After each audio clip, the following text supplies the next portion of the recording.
Ladies and gentlemen, welcome back to another broadcast of The Weekly with me, Neff. Please subscribe to the channel and share this video with a couple of friends. We're trying to reach 500 subscriptions, and every subscription helps us out with that goal. Something in the rumor mill, I know it's come up before, but we'll have to see if it actually happens. David Leitch in talks to direct Ocean's 14 with Brad Pitt and George Clooney. While it is another sequel, I would be open to this, to be quite honest. Those are just my thoughts on it. Let's read into it, though. Sources say that George Clooney and Brad Pitt are coming back, which is no surprise since last year Clooney had hinted that he'd be reuniting with Pitt and the boys for an all-new Ocean's movie. This is a quote. "We have a really good script for another Ocean's now, so we may end up doing another one. It's actually a great script. The idea is kind of like 1979's Going in Style." Interesting concept. Okay, so what about Going in Style? A highly amusing 70s comedy directed by Martin Brest, starring George Burns and Art Carney. Brest's film tackled a pair of successful bank robbers who begin to realize that age is catching up to them. That seems to be the blueprint for Ocean's 14. Steven Soderbergh's Ocean's 11 was an old-school heist flick with some of the biggest actors in the business. It spawned sequels and spin-offs, but none of them could capture the slick entertainment of Soderbergh's original. Personally, I think Ocean's 12 was better.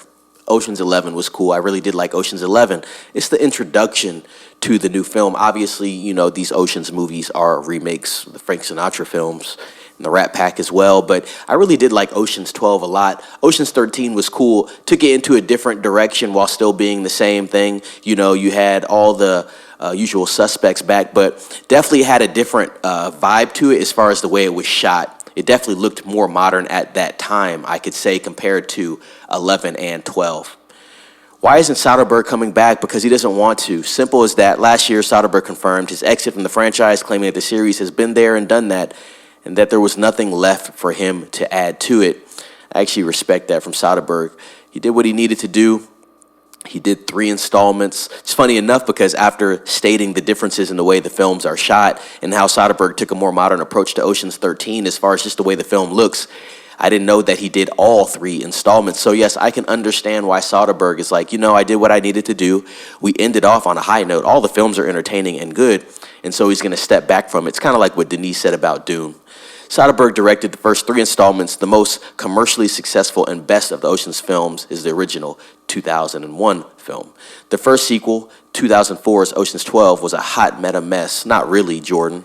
With the final film, 2007's Ocean's 13, going back to the more commercial formula of the original.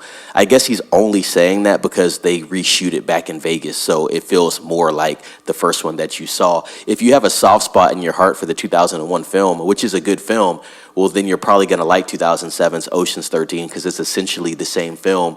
Just switch out Andy Garcia with Al Pacino and up the stakes as far as the heist goes. But yeah, Ocean's 12 is a pretty good movie. Don't agree with everything Jordan Rumi says. He kind of just flies off the handle. Leitch is hot these days. He directed 2022's Bullet Train starring Pitt, and despite the disappointing box office, got strong reviews for 2024's The Fall Guy. Leitch specializes in thrills and for the most part had a successful career in directing these high-octane action films. With the already mentioned Fall Guy, the stunt coordinator turned filmmaker, has also helmed John Wick, Atomic Blonde, Deadpool 2, Hobbs and Shaw, and Bullet Train. So yeah, he has quite the discography if you're looking at that type of film. Ocean's is not really that heavy on action. It's nothing like Deadpool 2, John Wick, or Hobbs and Shaw. So I don't know. It's a decent matchup, I guess, just because he can shoot. Is it going to be able to work with this type of film? We'll have to see. Is this film going to get made? Who knows? I would definitely be open to watching the film, but it does have to be done the correct way. I wonder who they replace Bernie Mac with. That'd be interesting. Going to be hard to top that performance in those films. He definitely adds something to it. Everybody adds something to it in these films. That's what I like about Oceans. It's an ensemble.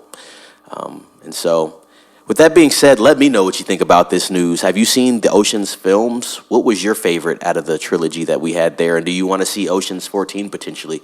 What did you think about that prequel they had with the female Ocean's film? I want to know what you think about that as well. Ladies and gentlemen, please subscribe to the channel, like this video, share this video with a couple of friends, let them know to subscribe. We need everybody to ring the bell for notifications so you can keep getting cool updates from me, Neff. If I hear anything else about this project, I'll definitely be relaying it to you guys, but it has to hit my desk first. With that being said, be safe. It's Neff signing off.